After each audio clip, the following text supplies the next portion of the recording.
ठाणम के 5वें स्थान में कहा गया है, पंच पुरुष जाया पन्नत्ता तंजहा हीरी सत्य हीरी मन सत्य चल सत्य थिर सत्य उदयन सत्य। आदमी के जीवन में सत्व का बड़ा महत्व होता है। मनोबल, आत्मबल, साहस यह जीवन में होता है तो आदमी जीवन की कठिन परिस्थितियों में भी अडोल रहता है और यथासंभव अपने गंतव्य की ओर कदम आगे बढ़ाता है। अगर सत्व, साहस, मनोबल, आत्मबल नहीं होता है तो आदमी कठिनाई आने पर वहीं रुक जाता है या पीछे हट जाता है। ठाणंग में 5 प्रकार के पुरुष बताए गए हैं। एक आदमी री सत्व अर्थात विकट परिस्थिति में भी लज्जावश कायर न होने वाला। आंतरिक सत्व, भीतर में तो दुर्बलता आ गई है, आ रही है, फिर भी लोक लाज से अपने आप को मनोबली दिखाने का प्रयास करता है। तो मन में तो कायरता, ऊपर से वह साहस दिखाने का प्रयास करता है कि लोग मुझे कमजोर न मान ले, इसलिए साहस दिखाता है मात्र शब्दों में या शरीर में। उस आदमी को शास्त्रकार ने हीरी सत्य, री सत्व का लज्जावश साहस दिखाने वाला। दूसरा पुरुष होता है री मन है सत्व। कोई विकट परिस्थिति आ गई तो मन में साहस है पर शरीर में थोड़े थोड़े रोमांच, कंपन ऐसे लक्षण भी हो रहे हैं। मन में मनोबल होने पर भी शरीर में कुछ कायरता के लक्षण प्रदर्शित हो रहे हैं। वह व्यक्ति चूंकि मन में साहस है, उसको कहा गया हीरीमन सत्य, री मन है सत्व। तीसरा पुरुष चल सत्य, चल सत्व अर्थात जिसका सत्व, बल, मनोबल अस्थिर है, कभी कमजोर बनता है, कभी साहसी बनता है, फिर कभी कमजोर पड़ जाता है, यो अस्थिर सत्व वाला व्यक्ति है, वह चल सत्व कहलाता है। चौथा पुरुष है स्थिर सत्य, स्थिर सत्व, जिसका मनोबल, आत्मबल, साहस स्थिर है, वो कमजोर नहीं पड़ता, अभी भी मजबूत है, 1 घंटा बाद भी मजबूत है, चंचलता नहीं, स्थिरता से जो मजबूत है वह आदमी पुरुष है स्थिर सत्व। 5वां पुरुष का प्रकार बताया गया उदयन सत्व, उदयन सत्य। उदयन सत्व का ग्रंथ में तो कोई अर्थ या व्याख्या खास नहीं दी गई है, मैंने अपने मन से उसकी व्याख्या बनाई है कि उदीयमान सत्व, जिसका पराक्रम, मनोबल उदीयमान हो रहा है, वह व्यक्ति है उदयन सत्य, उदीयमान सत्व वाला, उदयन सत्व। तो जिस आदमी में सत्व है, पराक्रम है, साहस है, वह आदमी विजेता बन सकता है। संस्कृत में कहा गया है क्रिया सिद्धि ही सत्वे वसति महताम नोपकरणे। कार्य की सिद्धि, सफलता सत्व में निहित होती है। बाह्य साधन कम भी हों पर साहस है तो कई बार आदमी कम साधनों वाला भी विजेता बन सकता है। विजय प्राप्ति के लिए सत्व का अधिक महत्व होता है। अब आदमी में कैसे सत्व जाग जाता है, कैसे मनोबल रखता है, एक मैं कथानक जो रामायण में आता है वह सुनाना चाहूंगा आपको। अयोध्या में राजाओं की परंपरा चली है। रामचंद्र जी से पहले भी अनेक अनेक राजे हुए हैं। एक राजा हुआ अयोध्या में जिसका नाम था कीर्तिधर। अयोध्या के राजाओं में कोई परंपरा सी थी कि वो राज्य संभालते, राजगद्दी पर कुछ समय तक काम करते, बाद में वे साधु बन जाते, कि जीवन का समापन साधु अवस्था में करते। तो कीर्तिधर ने सोचा कि मेरे पुत्र तैयार है। सुकोसल नाम का लड़का राजकुमार था और कीर्तिधर की रानी का नाम था सहदेवी। तो कीर्तिधर ने अपना विचार प्रस्तुत किया परिवार के सामने कि अब मैं तो साधु बनना चाहता हूं। ठीक है, विचार हो गया, साधु बन भी गया। कीर्तिधर साधु अवस्था में विचरण करता था। एक बार उनके मन में आया कभी अयोध्या भी वापिस चले, तो साधु तो रमता भला, साधु तो यथा अनुकूलता कहीं भी चले जाते हैं, इस बार अयोध्या भी जाएं, वहां के लोगों को भी धर्म का लाभ दें। इस विचार से कीर्तिधर मुनि अयोध्या की ओर आगे बढ़ रहे थे। सहदेवी क्योंकि पुत्र को राज्य मिल गया था तो वो राजमाता बन गई थी। उसको सूचना मिली कि कीर्तिधर महाराज अयोध्या में पधार रहे हैं। अब यूं तो खुशी की बात थी कि वो साधु हैं, अयोध्या में उनका पादार्पण होने वाला है। रानी को खुशी नहीं हुई, उल्टा गुस्सा आया कि वे खुद तो साधु बन गए हैं, अब अयोध्या में आएंगे, कहीं मेरे बेटे को और वे साधु बना लेंगे। तो पति भी गया, साधु बन गया, बेटा भी, पुत्र भी साधु बन जाएगा, फिर मैं अकेली कैसे रह पाऊंगी। इसलिए कीर्तिधर मुनि का अयोध्या में न आना ही ठीक है। कोतवाल से कहा महारानी ने, राजमाता ने, कि जो आ रहे हैं मुनि जी, उनको वहीं से वापस लौटा दो, अयोध्या में नहीं आने देना। कीर्तिधर को, क्योंकि जब खुद जो उनकी संसार पक्षिया पत्नी थी वो भी लौटाने की बात कहने लगी, तो औरों के तो वो लगते भी इतने क्या थे। जो राजपुरुष थे उन्होंने जोर जबरदस्ती कुछ भी करके उनको अयोध्या में नहीं आने दिया। अब यह बात किसी सूत्र से राजा सुकोसल के पास पहुंची।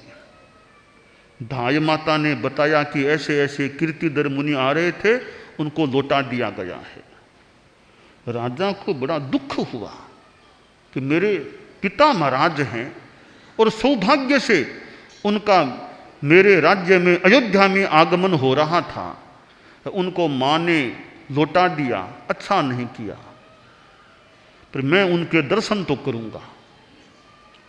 राजा सुकोसल चला, कीर्तिधर मुनि के पास आया, वंदन किया, और राजा का मन विरक्त हो गया कि देखो, एक संत पुरुष अयोध्या में आ रहे थे, उनको लौटा दिया गया, मेरी मां ने आने नहीं दिया। क्या जीवन है ये, मुझे भी साधु बन जाना चाहिए।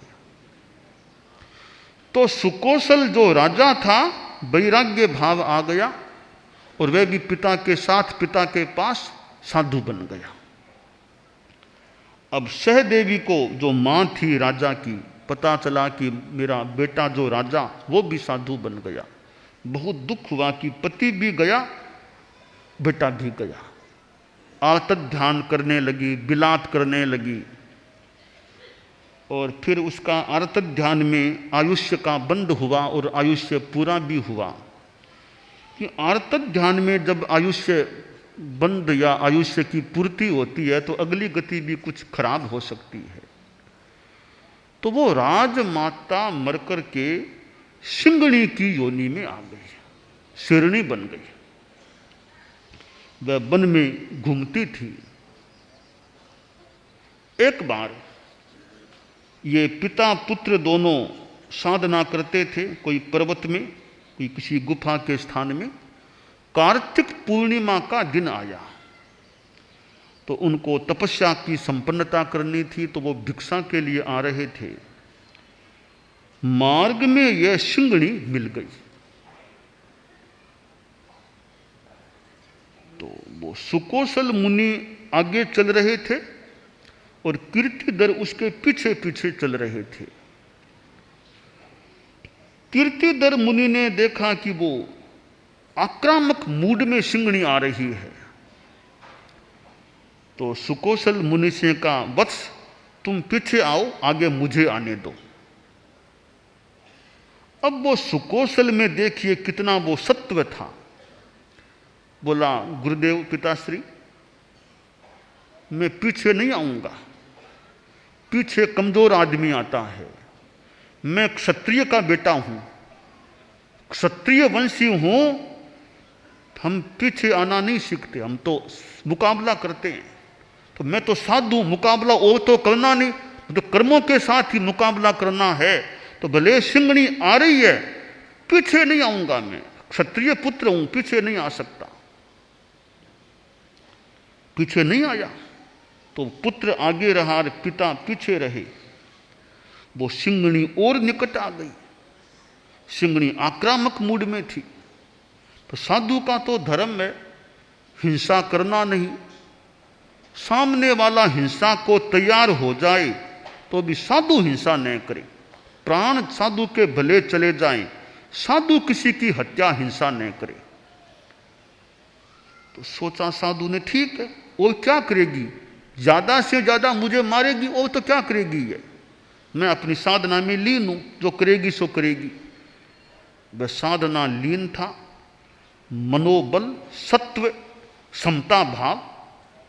और सिंगणी ने आकर के जो उनका किसी पिछले जन्म का बेटा था उस पर प्रहार किया, आक्रमण किया और शरीर को फाड़ दिया।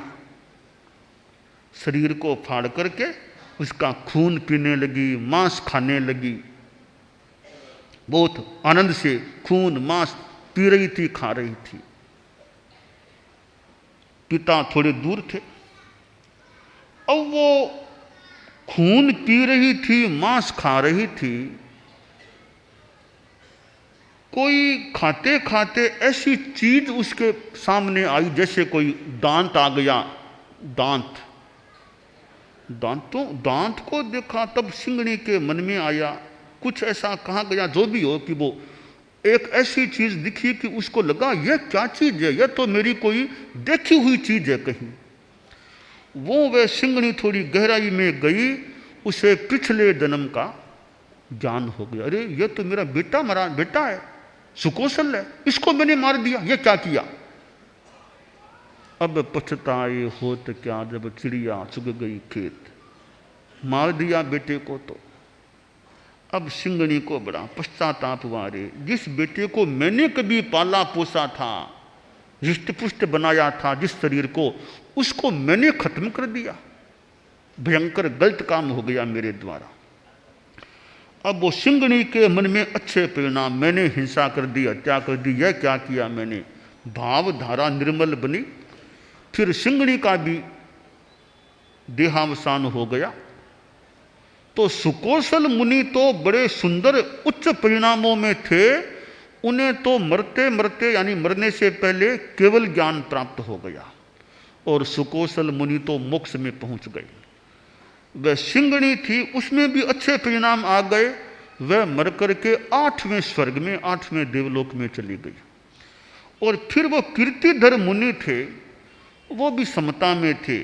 बेटा चला गया तो भी मन में समता भावों में रहे, उनको भी केवल ज्ञान हो गया और कीर्तिधर मुनि भी मोक्ष पहुंच गए।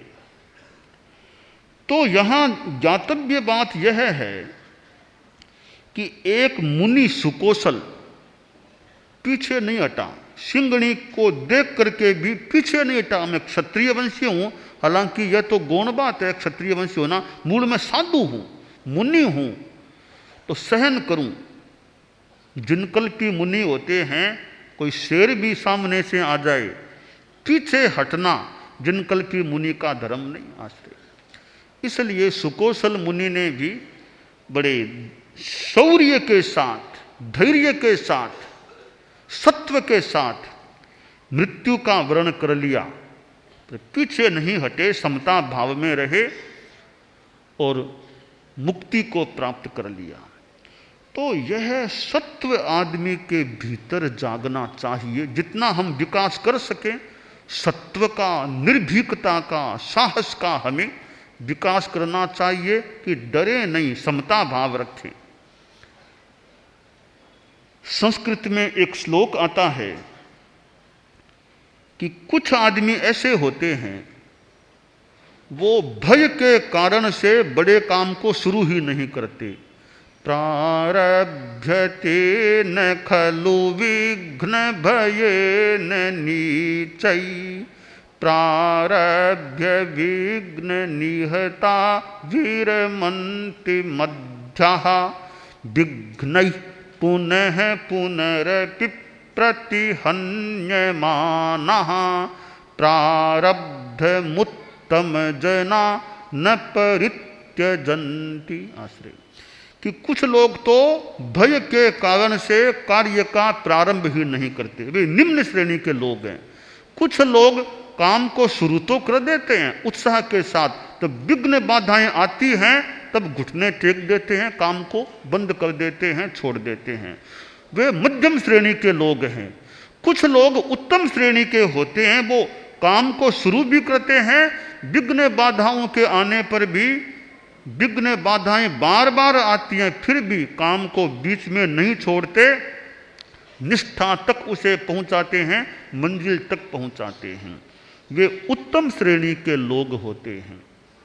तो आदमी को भी अपने जीवन में उत्तम श्रेणी का बनने का प्रयास करना चाहिए कि घबराएं नहीं। श्रेयांसी बहु विघ्नानि, अच्छे कार्यों में, कल्याण कार्यों में विघ्न बाधाएं आ सकती हैं, पर जहां तक संभव हो सके आदमी विघ्न बाधाओं को चीर कर रास्ता बनाए, आगे बढ़े और मंजिल पाने का प्रयास करे। अभय रहना चाहिए। अब मन में भय का भाव आ जाता है तो कुछ प्रयोग करना चाहिए। जैसे एक पाठ है आगम का, नमो जीर्णाणम जिय भयाणम, नमो जीर्णाणम जिय भयाणम, नमो जीर्णाणम जिय भयाणम। जिसको ज़्यादा भय लगता हो वह 10 मिनट तक, 1 बरस तक नाश्ते से पहले पहले ऐसा जप करे, नमो जीर्णाणम जिय भयाणम, नमो जीर्णाणम जिय भयाणम, नमो जीर्णाणम जिय भयाणम। जिनेश्वरों को, जिनों को, वीतरागों को नमस्कार है, जिन्होंने भय को जीत लिया, ऐसी आत्माओं को नमस्कार है। तो ऐसी आत्माओं का स्मरण जप करना चाहिए ताकि हमारा जो भय का भाव है वह कम हो सके, कृश हो सके और अभय का भाव पुष्ट हो सके। और कभी प्रेरणा लें गीत से भी। एक गीत में कहा गया, हम अभय निर्मल निरामय हैं, अटल जैसे हिमालय, हर कठिन जीवन घड़ी में फूल बन कर मुस्कुरा, लक्ष्य है ऊंचा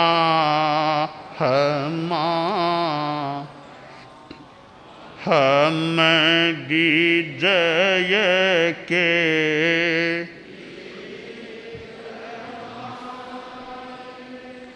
चीर कर कठिनाइयों को दीप बन हम जग में गाएं। लक्ष्य है ऊंचा हमारा, हमें विजय के गीत